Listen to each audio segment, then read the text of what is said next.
변증법적 토론 이런 것들이에요. 방금 전에 공부했던 직관적 예측이죠. 이게 바로 직관적 예측이에요. 감에 의존하는 직관적 예측. 자, 그래서 예측 기법에는 크게 239쪽 큰 표에 세 가지가 있네요. 자, 그런데 어떤 기법을 쓸 거냐 하는 거는 맨 꼭대기 줄에 보시면 어떤 자료의 패턴이나 예측 기간에 따라 달라집니다. 단기적인 예측에서는 주로 이런 길을 쓰면 돼요. 단기적인 예측. 계량적 기법을. 장기적일수록 좀 질적이고 주관적인 예측 기법을 써야 돼요. 델파이라든지.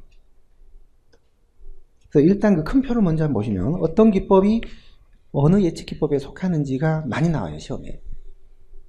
그래서 선형계획, 투입산출 분석, 구간 추정. 여러분들 구간 추정하고 오른쪽에 날개에 있는 구간 외 추정은 전혀 다른 뜻입니다. 구간 추정은요, 어떤 통계 조사 결과를 발표할 때 그 통계 확률이 맞을 신뢰할 수 있는 구간을 예측을 해주는 거예요. 문재인 대통령의 지지율이 점점 낮아지고 있다. 현재 뭐 48%인데 성인 남녀 1,050명을 대상으로 원제 조사를 한 건데 이 중에 신뢰 구간은 95%고 표본 오차는 플러스 마이너스 3.5%다. 그게 바로 구간 추정이에요. 어떤 통계치를 발표할 때 이 통계치를 믿을 수 있는 신뢰 구간이 어느 정도인지를 추정해 주는 거죠. 그건 상당히 계량적인 예측 기법이에요, 그건요. 그래서 구간 추정 같은 거는 여기 들어갑니다. 구간 추정. 그런데 구간 외 추정은 완전 다른 말이에요, 이거는.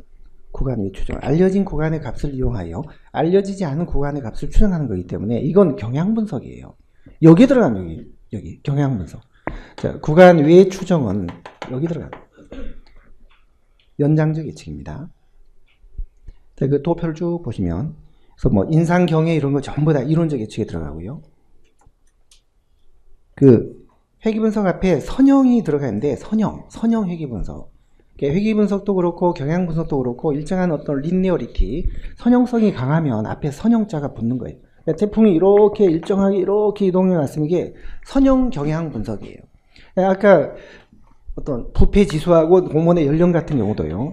이런 일정한 경향성이 뚜렷하면 이것도 선형 회귀분석이라고 합니다. 항상 리니어 선형이란 말은 일정한 규칙성이 수반될 때 앞에다 붙이는 말이에요. 그렇지 않으면 비자가 들어요. 비선형. 그런데 항상 선형성이 있어야지 이게 분석의 의미가 있는 거지. 들쭉날쭉하면 비선형은 이게 뭐 의미가 없는 거예요. 그래서 회귀분석도 그렇고 경향분석도 그렇고 앞에 선형자가 주로 들어가는 경우가 많아요. 그래서 첫 번째 칸에 선형 회귀분석도 그렇고 그 밑에 선형 경향 추정, 선형 경향 분석. 이것도 선형성이 강한 경향 분석이라는 뜻이에요. 선형자가 앞에 붙은 거는 어떤 그 규칙성이 뚜렷하다는 뜻으로 들어간 말이고 뒤에가 회귀 분석이냐 경향 분석이냐가 중요한 거죠. 회귀 분석은 이쪽에 들어가는 거고 경향 분석은 이쪽에 들어가는 거예요. 회귀 분석은 이론적 예측이고 경향 추정은 연장적 예측에 들어가는 거예요. 그 다음에 맨 아래 보시면 브레인스토밍, 델파이 뭐 이런 것들 방금 전에 우리 공부한 직관, 이거 다 직관적 예측이에요. 직관적 예측. 그런데 자, 오른쪽에 맨 꼭대기 조그만 표, 우리가 미래 예측 기법을 구분할 때요. 구분할 때 보통은 이제 이렇게 구분합니다. 이론이냐 직관이냐 연장이냐. 각각의 기법들을 아셔야 되고. 그런데 어떤 때는 요 두 개는 객관적인 예측 방법이에요. 요거는 어떤 이론적인 모형을 통해서 하는 것이고 요거는 어떤 추세, 자료, 통계적인 자료를 가지고 하는 거기 때문에 객관적이지만 얘는 주관적인 예측 방법. 좀 주관적이고 질적이고 이거는 객관적이고 양적인 방법이에요. 그리고 또 한편으로 어떻게 구분을 하냐면 얘는 인과적 예측이에요. 그러니까 인과 모형을 밝혀내서 인과 모형을 가지고 예측을 하는 겁니다. 이론적인 예측은요. 근데 이 둘은 인과 모형은 아니에요. 비인과 모형이에요. 비인과 모형. 그러니까 연장 같은 경우도 지금까지 이렇게 왔으니까 이게 이렇게 갈 거다라고 연장하는 거지 어떤 인과관계를 밝혀내는 건 아니잖아요. 그래서 흔히 이 경향 분석을요, 이게 객관적 예측 방법이기 때문에 잘못 인과적 예측으로 오해하는 경우가 많은데 인과적 예측은 아닙니다. 그래서 위에 있는 요거만 인과적 예측이고 아래 두 개는 비인과적 예측.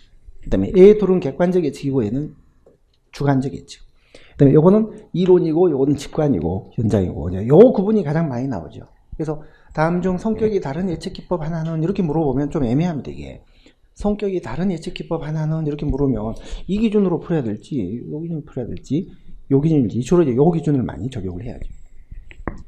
자, 로마 4번. 불확실성에 대한 대처 방안을 볼게요. 그럼 7급은 이게 좀 중요해요. 7급은요. 불확실성에 어떻게 대처할 것이냐. 일반적인 대처 방안은 문제의식적 탐색을 해야 됩니다. 알고리즘이 아니라 휴리스틱스의 반대말은 알고리즘이에요. 알고리즘은 계산하는 거예요. 계산. 수학적인 계산. 휴리스틱스는 계산이 아니라 시행착오를 겪어나가면서 이렇게 해결해 나가는 그런 방법이 휴리스틱스예요. 감으로 하는 거죠. 감으로. 정확하게 분석하고 진단하고 계산.